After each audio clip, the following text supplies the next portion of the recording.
चाणक्य नीति अध्याय 5।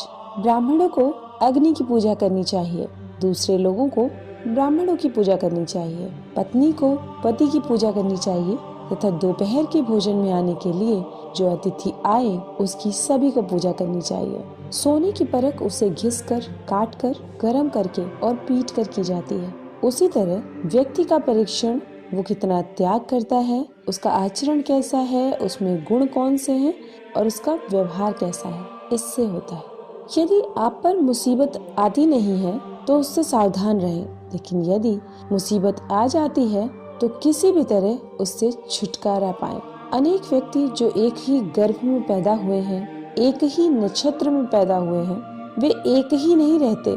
उसी तरह जैसे बेर के झाड़ के सभी बेर एक ही जैसे नहीं रहते। वह व्यक्ति जिसके हाथ स्वच्छ हैं, कार्यालय में काम नहीं करना चाहता, जिसने अपनी कामना को खत्म कर दिया है, वो शारीरिक श्रृंगार नहीं करता। जो आधा पढ़ा हुआ है वो व्यक्ति मीठे बोल नहीं बोल सकता। जो सीधी बात करता है वो धोखा नहीं दे सकता।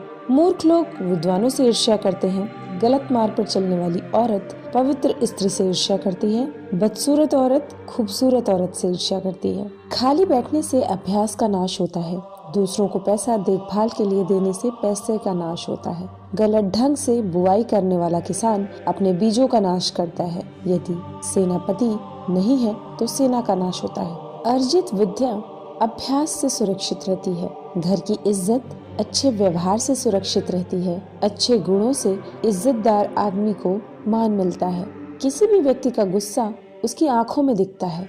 जो वैदिक ज्ञान की निंदा करते हैं, शास्त्र सम्मत जीवन शैली का मजाक उड़ाते हैं, शांतिपूर्ण स्वभाव के लोगों का मजाक उड़ाते हैं, ऐसे लोग बिना किसी आवश्यकता के दुख को प्राप्त करते हैं। दान गरीबी को खत्म करता है।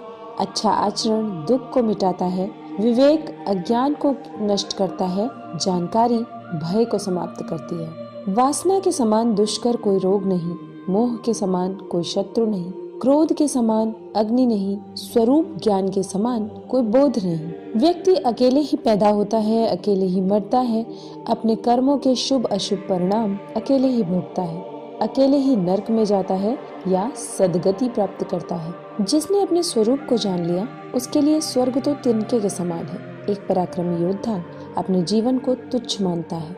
जिसने अपनी कामना को जीत लिया उसके लिए स्त्री भोग का विषय नहीं, उसके लिए संपूर्ण ब्रह्मांड तुच्छ है, जिसके मन में कोई आसक्ति नहीं। जब आप सफर पर जाते हो तो विद्या अर्जन ही आपका मित्र है। घर में पत्नी मित्र है, बीमार होने पर दवा मित्र है, अर्जित पुण्य मृत्यु के बाद एकमात्र मित्र है। समुद्र में होने वाली वर्षा व्यर्थ है, जिसका पेट भरा हुआ है उसके लिए अन्न व्यर्थ है।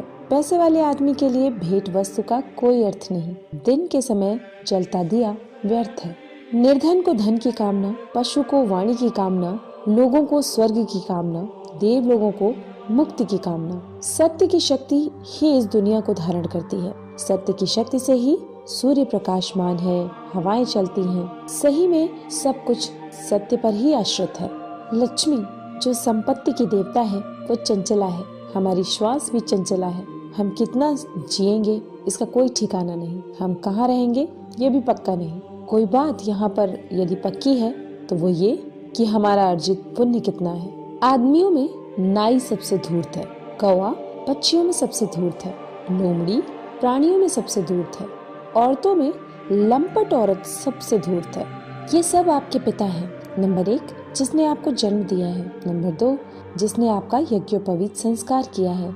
नंबर 3 जिसने आपको पढ़ाया है। नंबर 4 जिसने आपको भोजन दिया है। नंबर 5 जिसने आपको भयपूर्ण परिस्थितियों में बचाया है। इन सब को अपनी माताएं समझें। नंबर 1 राजा की पत्नी, नंबर 2 गुरु की पत्नी, नंबर 3 मित्र की पत्नी, नंबर 4 पत्नी की माँ, नंबर 5 आपकी माँ।